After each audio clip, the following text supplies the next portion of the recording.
एकजूट फुटून देऊ नका. इथं ना तुमचा फायदा आहे ना माझा. घराघरातल्या मराठ्यांच्या लेकराचा इथं फायदा आहे. तुमचे लेकर मोठे होणार आहेत. तुमच्या लेकराला न्याय मिळणार आहे. मागे हटू नका. आंदोलन फक्त शांततेत करा. कधी काळी जर या शेलू परिसरात आंदोलन करायची वेळ आली तर 20 किलोमीटरवर मराठ्यांना उभं राहायला जागा नाही राहिली पाहिजे. एवढ्या ताकदीने एकत्र या. आंदोलन शांततेत करा. गावाची गावं पिंजून करा. महिलांनी महिलाची जागृती करा. पुरुषांनी पुरुषाची करा. एवढ्या वेळेस तुमच्या लेकराच्या पदरात ही आरक्षण देऊन आयुष्याची त्याला भाकरी द्या एवढीच विनंती आहे तुमच्या पायाच्या चरणी. त्या लेकराला आता वेगळं सोडू नका. मराठ्यांच्या पोराला आरक्षणामुळे त्रास होता कामा नये. ही एकजूट आता वायाला नाही जाऊ द्यायची. अशी संधी पुन्हा नाही येणार. या संधीचं सोनं करा. मतभेद सोडून द्या आणि महिलांनी महिलांची जागृती करा. पुरुषांनी पुरुषाची करा. मावशी हो तुम्हाला एक काम सांगतो. तुम्हाला आवाज येतो का? माझी भाषा कळते का? त्यांना कळतच नाही. त्यांना जर माझ्या शब्द नाही कळाला ना ते काय करते माहिती आहे तुम्हाला? अधिकाऱ्याला विचारते त्याचा अर्थ काय होतो रे. अधिकाऱ्याला नाही कळलं ते मला फोन लावते पण त्याचा अर्थ काय होतो मला मला नाही जाऊन तिकडे. मावशी हो तुम्हाला एक काम सांगतो. उद्या रोज महिलांनी महिलाची जागृती करायची. लाजायचंच नाही. काय महिला म्हणतात आम्हाला लाज वाटते. मला सांगा आपण शेतात काम करतो ना रात्रंदिवस लाजत होत का? लाजलो तर आपले लेकरं मोठे नाही होणार. या आरक्षणातून सुद्धा तुमचे लेकरं मोठे होणार. त्याच्यात काय लाज? पण काही महिला म्हणतात आम्हाला लाज वाटते. वाटून दे का करते मग आता करतो आम्ही काय. पण मग एक प्रश्नाचं उत्तर दी. तो हा धीर निवडणुकीला उभा राहिल्यावर मग कसं गल्ली गल्ली पॉम्पलेट घेऊन पळती.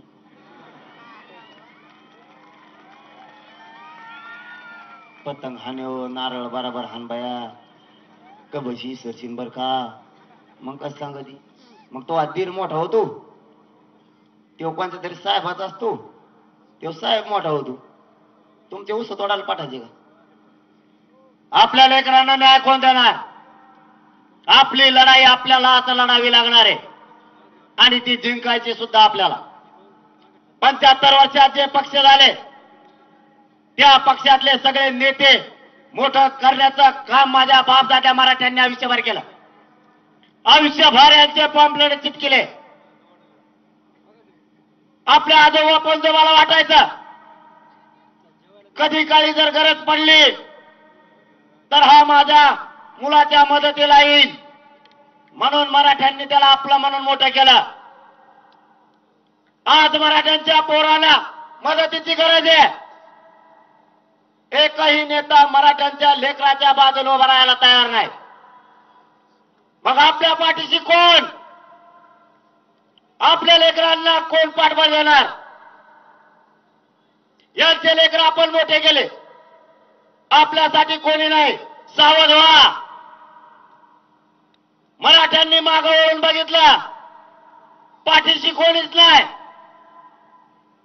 समोर बघितलं तर ज्याला मोठं केलं तोच म्हणतो आम्ही तुम्हाला आरक्षण नाही मिळू देणार. आता तरी सावध व्हा. अशी संधी पुन्हा नाही येणार. सरकार आरक्षणावर काम करत आहे. आणखी असे आहे 2 दिवसात सरकार मार्ग काढल. तुमची अशी एकजूट राहू द्या. जितके आज विराट संख्येनं जमलात अशीच एकजूट राहू द्या. जाता जाता तुमच्या पायाला हात लावून सांगतो आता मागे सरकू नका. आंदोलन शांततेत करा. महाराष्ट्रातल्या लेकरांच्या पदरात आरक्षण टाकायचंय. एवढ्या वेळेस हे पुण्याचं दान एकदा लेकराच्या पदरात टाकू लागा. मग तुम्हाला जे करायचं ते करा. अगोदर आपले पोरं मगच बाकीचं. जातीपेक्षा मोठं नेत्याला मानू नका. जात संकटात सापडली, पोरही संकटात सापडल्यात. बाणावर या. आपल्या लेकरापेक्षा आपल्याला मोठं कोणी नाही. ते लेकर मोठे करायचे आहेत. आई बापानं केलेल्या कष्टाचा चीज करायचंय.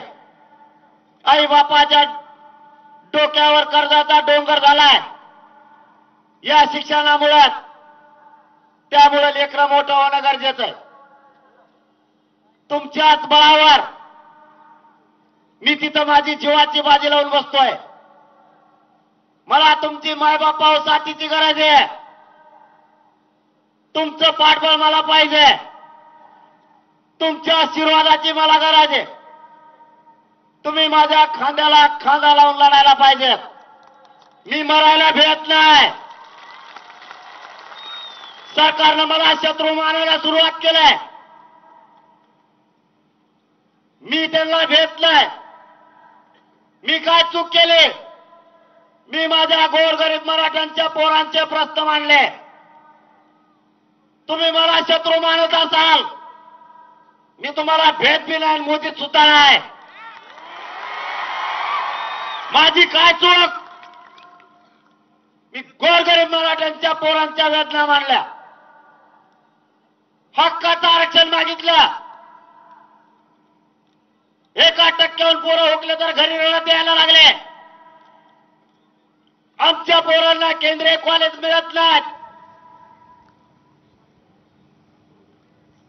टक्केवारी असता नाही. तर परभणीच्या सेलू